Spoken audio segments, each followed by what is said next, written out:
میرے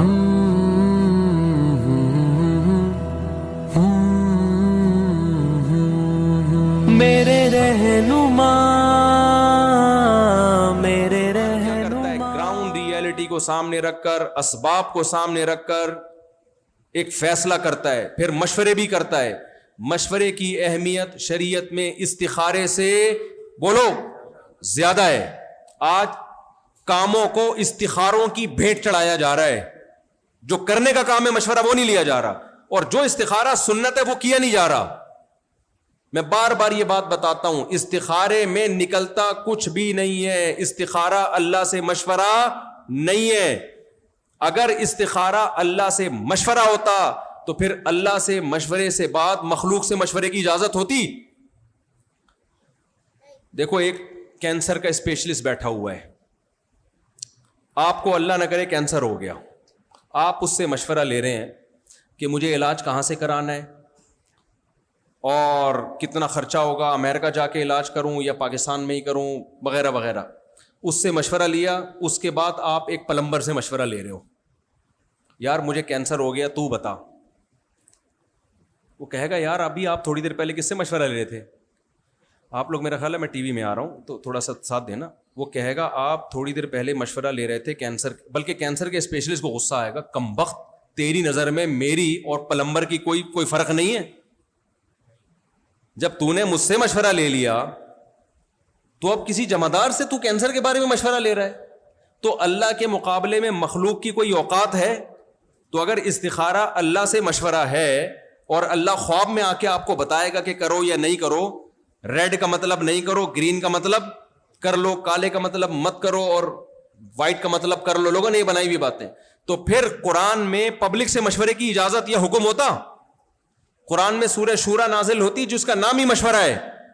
قرآن میں یہ ہوتا وَأَمْرُهُمْ ذُو شُورَىٰ بَيْنَهُمْ، ان کے اہم معاملات مشورے سے طے ہوتے ہیں، یہ ہوتا قرآن میں.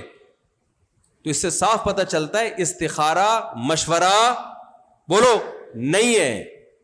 جب مشورہ نہیں ہے تو جب ہم کسی سے مشورہ لیتے ہیں تو سامنے والا اپنی رائے دیتا ہے.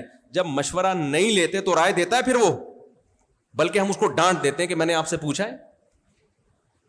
ایک بھکاری کے پاس نا ایک خاتون کے پاس ایک بھکاری آیا، ہٹا کٹا تھا، اللہ کے نام پہ کچھ دے دو. اس نے کہا شرم نہیں آتی اتنے ہٹے کٹے ہو کے بھیک مانگتے ہو؟ اس نے کہا میں بھیک مانگ رہا ہوں، مشورہ نہیں مانگ رہا آپ سے. جو مانگ رہا ہوں وہ دے سکتی ہیں تو دیں، باقی چیزیں جو نہیں مانگی ہیں وہ دینے کی بالکل ضرورت. بولو، ہم مجلس میں بیٹھے ہوں، کوئی بات کر رہے ہوں، بیچ میں کوئی مشورہ دے، ہم کہتے ہیں نا بھائی صاحب میں نے آپ سے مشورہ مانگا ہے، کیا خیال ہے بھائی؟ تو اگر اللہ سے یہ مشورہ ہوتا تو اللہ جواب دیتا، اور جب اللہ جواب دیتا تو مخلوق سے مشورے کی اجازت نہیں ہوتی. تو استخارہ پھر ہے کیا بھائی؟ بھائی استخارہ ہے اللہ سے خیر طلب کرنا، اللہ سے دعا مانگنا.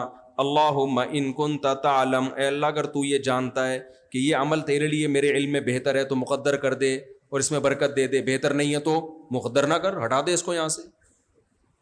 اب کرنا کیا ہے استخارے کے بعد؟ جب اشارہ کی کوئی حیثیت نہیں ہے تو کرنا کیا ہے؟ جو استخارے سے پہلے کرنا ہے وہی استخارے کے نہیں آئی بات کر.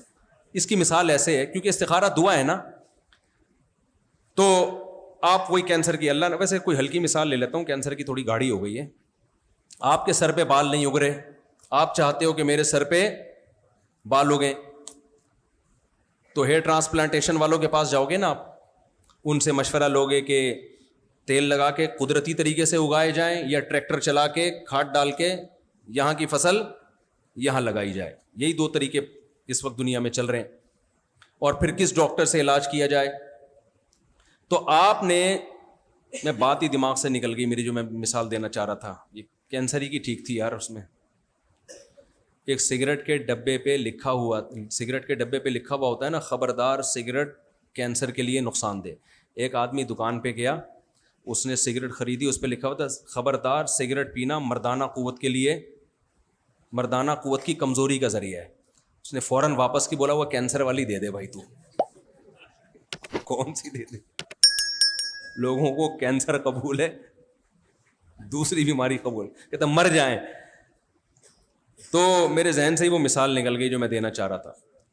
ہاں آپ گئے ڈاکٹر کے پاس، ڈاکٹر نے آپ کو مشورہ دیا بھائی کینسر کا یہ علاج ہے، یہ علاج ہے، یہ علاج ہے. مولوی صاحب کے پاس گئے، مولوی صاحب نے کہا بھائی میں ڈاکٹر تو نہیں ہوں لیکن میں دعا کر دیتا ہوں. تو آپ مولوی صاحب سے پوچھو گے مولوی صاحب دعا کے بعد میں نے کیا کرنا ہے، تو مولوی صاحب کیا کہیں گے جو دعا سے پہلے کر رہے تھے. کیا خیال ہے بھائی؟ بھائی دعا سے پہلے جو کر رہے تھے کیا کر رہے تھے؟ کینسر کو دور کرنے کے دنیاوی اسباب اختیار کر رہے تھے. اور کینسر کو دور کرنے کا دنیاوی سبب کیا ہے؟ کینسر اسپیشلسٹ کے پاس جانا. تو وہی پہلے بھی تھا، دعا کے بعد بھی کیا ہوگا؟ وہی ہوگا. تو استخارہ بھی دعا ہے، استخارے سے پہلے بھی وہی کرنا ہے جو استخارے کے بعد کرنا ہے، کوئی نیا کام نہیں کرنا. پھر ایک سوال پیدا ہوتا ہے پھر جب یہ دعا ہی ہے تو پھر دعا ہی ہونا، یہ استخارے کی الگ سے کیا ہے کہ 2 رکعت پڑھ کے اس طریقے سے دعا مانگی جائے؟ بھائی ہے دعا ہی، لیکن اس کے الفاظ چونکہ نبی صلی اللہ علیہ وسلم نے اسپیشلی سکھائے ہیں اور اس کا طریقہ سکھایا ہے، تو پتہ چلا کہ یہ عام دعاؤں سے اوپر کی دعا ہے. اس کی قبولیت کا امکان دوسری دعاؤں کی نسبت زیادہ نہیں بلکہ بہت زیادہ ہے. لیکن کرنا وہی ہے جو دعا سے پہلے، اور جو دعا کے بعد بھی وہی کرنا ہے جو دعا سے پہلے کرنا ہے. اب پہلے کیا کرنا ہے؟ کامیابی کے اسباب اختیار کرنے، اور کامیابی کے اسباب میں سب سے اہم ترین سبب ہے اس کام کے ماہرین سے مشورہ لینا. آپ کینسر کے پیشنٹ ہو تو کامیابی کا سبب یہ ہے کہ اس کام کے ماہرین جو کینسر اسپیشلسٹ ہیں ان سے مشورہ لیا جائے گا. 2 چیزیں، مشورہ بھی لیا جائے گا اور اس کے ماہر سے لیا جائے گا. کسی پلمبر سے مشورہ لینا تو بھی جتنے مرضی استخارے نکال دو برباد ہی ہو گئے آپ. بہت سے لوگ کہتے ہیں ہم نے تو 20 استخارے نکالے تھے پھر بھی ناکام ہو گئے. بھائی وجہ اس کی ہے کہ اس کام کے جو دنیاوی اسباب ہیں نا کامیابی کے، وہ آپ نے اختیار نہیں کیے. کیونکہ دعائیں جب قبول ہوتی ہیں جب آپ دنیاوی اسباب بھی اختیار کرتے ہو. آپ ساری رات تہجد میں دعا مانگتے رہو، پوری رات رو رو کے گر گڑا کے مر جاؤ، آپ بے ہوش ہو جاؤ کہ اللہ مجھے روٹی کھلا دے، لیکن صبح آپ پراٹھا اپنے نوالے حلق میں نہیں اتارتے تو وہ خود بخود اڑ کے دعاؤں کی وجہ سے آپ کے حلق میں نہیں جائے گا. آپ کو روٹی تلاش کرنی پڑے گی، آٹا لانا پڑے گا، گوندنا پڑے گا، تندور میں ڈالنا پڑے گا، پھر نکالو گے، پھر اس کو لقمہ بنا بنا کے کھاؤ گے. تو ایسے ہی قرآن سے پتہ چلتا ہے کہ کامیابی کے ظاہری اسباب میں جو سب سے پاورفل سبب ہے وہ ہے اس فن کے ماہرین سے مشورہ. اس لیے علماء کہتے ہیں استخارہ نہ کیا ہو، مشورہ لے کے کام کیا ہو، کامیابی کا پھر بھی امکان ہے. لیکن استخارہ کیا اور مشورہ نہیں کیا تو کوئی امکان نہیں ہے کامیابی کا، کیونکہ آپ نے تو اس کے اسباب ہی پورے نہیں کیے نا بھائی. کوئی معجزہ ہو جائے تو ایک الگ بات ہے.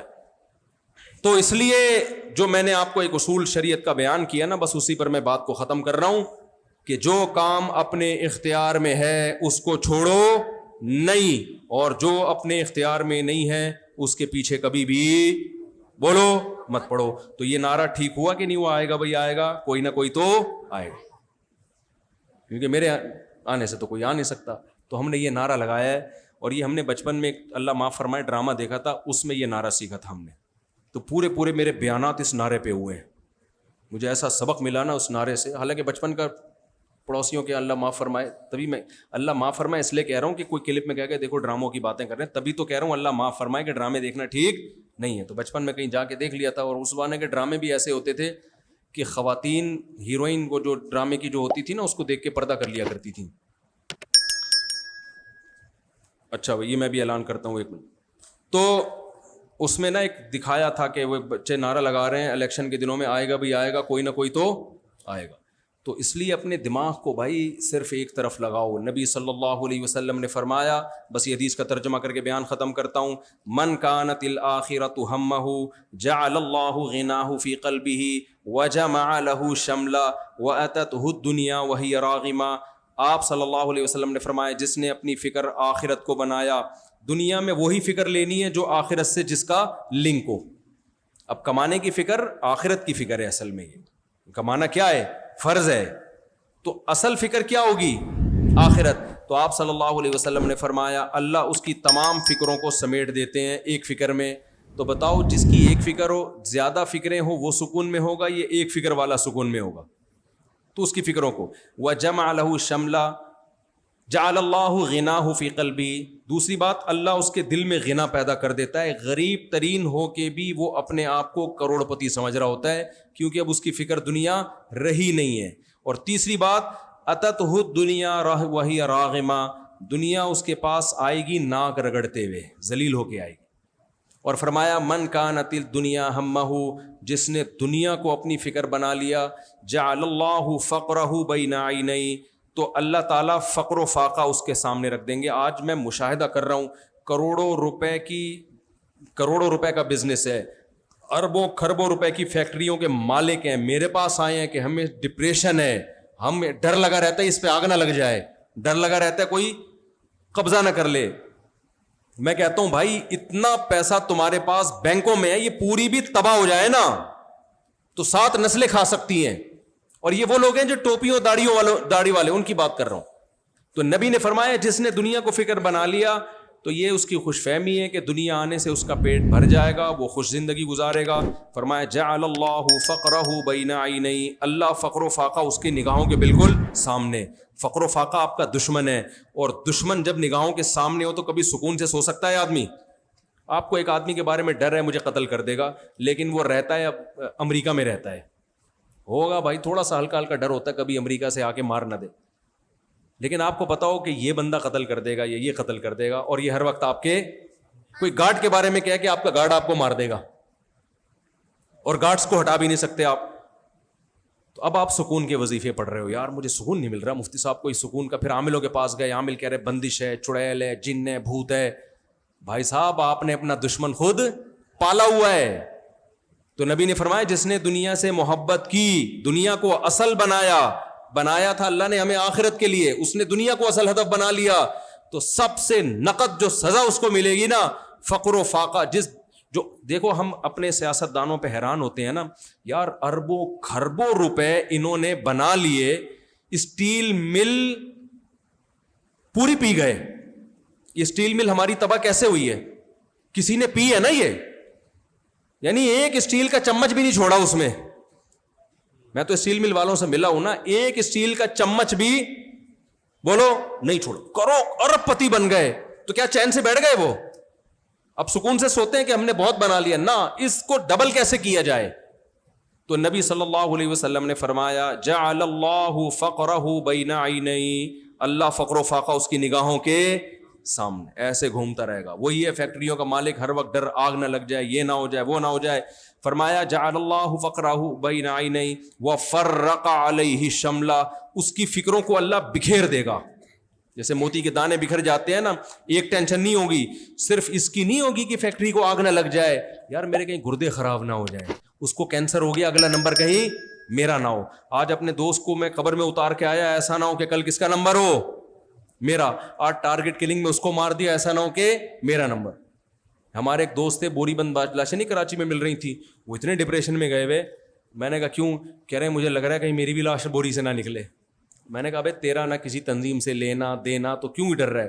ویسے ہی ایک تو جسمانی کمزوری کی وجہ سے بھی یہ بعض دفعہ ہو جاتا ہے، دل کی کمزوری، لیکن زیادہ تر لوگوں کو دنیا کی محبت، تو اللہ کہتے ہیں اس کی فکروں کو اللہ منتشر کر، یہ بھی چاہیے، یہ بھی چاہیے، یہ کیوں نہیں ہو رہا، یہ کیوں نہیں ہو رہا، یہ کیوں نہیں مل رہا، پیسہ کیوں نہیں آ رہا، عزت کیوں نہیں، اس کی عزت زیادہ کیوں ہو رہی ہے، مجھے آگے ہونا چاہیے، اس کے ساتھ ایسا، اس کی 4 کیوں، استغفر اللہ، اس کے ساتھ یہ کیوں نہیں ہو رہا۔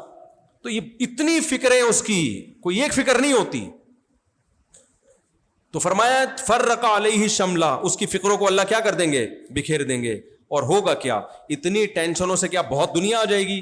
فرمایا نہیں ولم یاتہ من الدنیا الا ما قدر له، پیسہ اتنا ملے گا جتنا مقدر میں لکھا ہوا ہے، کسی کو بہت مل جائے گا، کسی کو دھیلا بھی نہیں ملے گا، فکریں لے کے ہی دنیا سے چلا جائے گا۔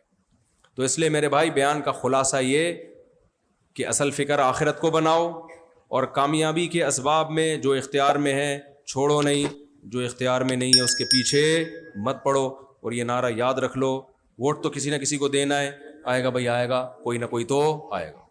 تو آپ جب کوئی آئے گا تو آپ بولو گے ہم تو کہہ رہے تھے کوئی نہ کوئی آئے گا، وہی ہوا جو ہماری چاہت تھی، لہذا ٹینشن پاک زندگی گزرے گی آپ کی۔ اللہ تعالیٰ سمجھنے کی عمل کی توفیق عطا فرمائے۔